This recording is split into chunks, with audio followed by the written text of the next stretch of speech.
இது ஆடி மாதம் 2வது வெள்ளிக்கிழமை அன்னைக்கு எடுத்த விலாகு. அன்றைக்கி காலை வேலைகள் எல்லாமே வந்து முடிச்சுட்டு பசங்களை ஸ்கூலில் விட்டுட்டு ஸ்கூலுக்கு பக்கத்தில் இருக்கிற அம்மன் கோயிலுக்கு தான் வந்து வந்திருந்தேன். இன்றைக்கி வெள்ளிக்கிழமை கூட்டம் அதிகமாக இருக்கும்னு நினச்சேன், ஆனால் வந்து யாருமே இல்லை.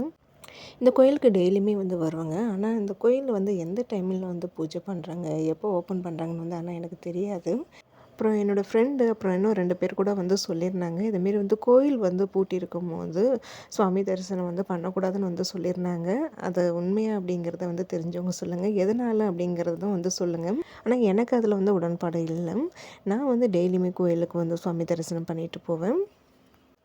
கோயிலுக்கு போயிட்டு வீட்டுக்கு வந்த உடனே வீட்லேயும் வந்து காலையில் சாதனாப்பா வந்து இன்றைக்கி சீக்கிரமாக எழுந்திரிச்சு தியானம் பண்ணாங்க. அவங்க காலையிலே வந்து அகல் விளக்கில் வந்து விளக்கேற்றி வச்சுருந்தாங்க.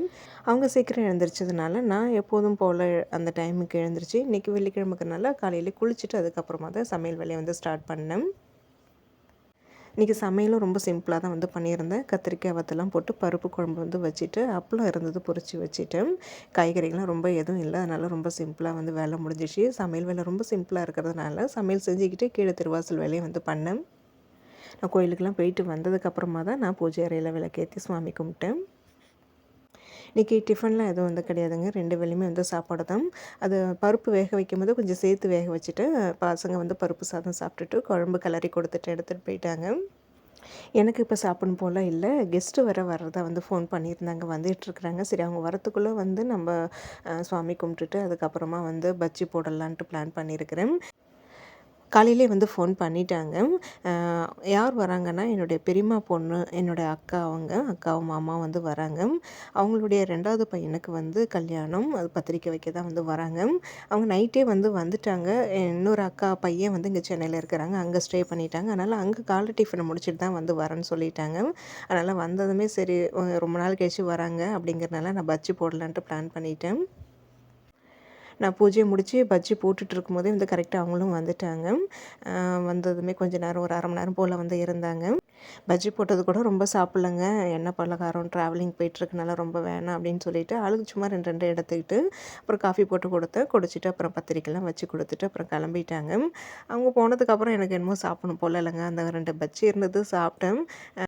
சாப்பாடு என்னமோ சாப்பிடணும் போலவே இல்லை. சரி ஒரேடியாக மதியமாக சாப்பிட்டுக்கலான்ட்டு இப்போ அடுப்பில் பால் வச்சுருக்கிறேன். காஃபி குடிச்சிட்டோம்னா வேலை முடிஞ்சுது.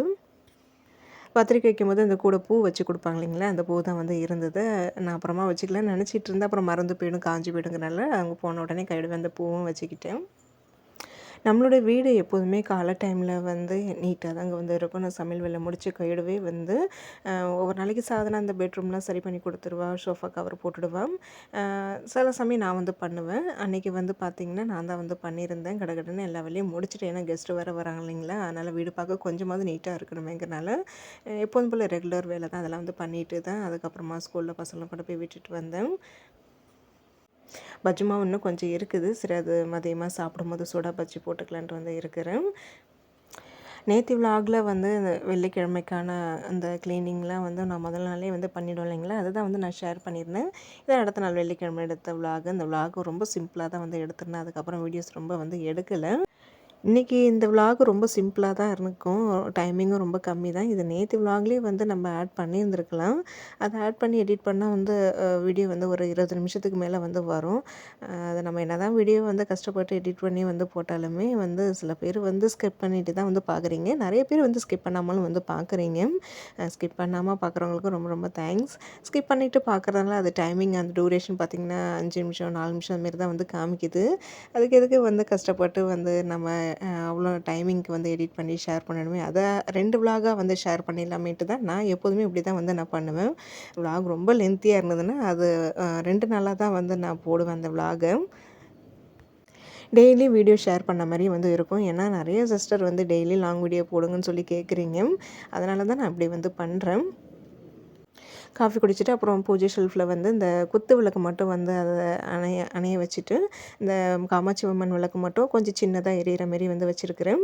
இன்றைக்கி வெள்ளிக்கிழமை இல்லைங்களா, இன்றைக்கி ஃபுல்லாகவே வந்து எரியட்டுமேன்ட்டு வந்து நினச்சிட்டு தான் அது சின்னது பண்ணி வச்சுருக்கிறேன். அப்பப்போ வந்து எண்ணெய் காலியாகும் போது ஊற்றிப்பேன்.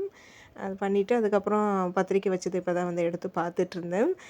2 பத்திரிக்கை வச்சுருந்தாங்க. ஒன்று கல்யாணத்துக்கும், ஒன்று ரிசப்ஷனுக்கும். கல்யாணம் வந்து வேலூரில், ரிசப்ஷன் வந்து திருச்சியில். 2மே வந்து சண்டேல தான் வந்து வருது.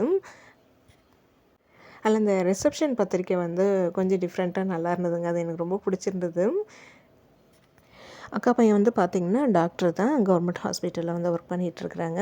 வரப்போகிற மருமகளும் வந்து டாக்டர் தான். இந்த ரிசப்ஷன் பத்திரிக்கை தாங்க கொஞ்சம் நல்லா இருந்தது. எனக்கு ரொம்ப பிடிச்சிருந்தது.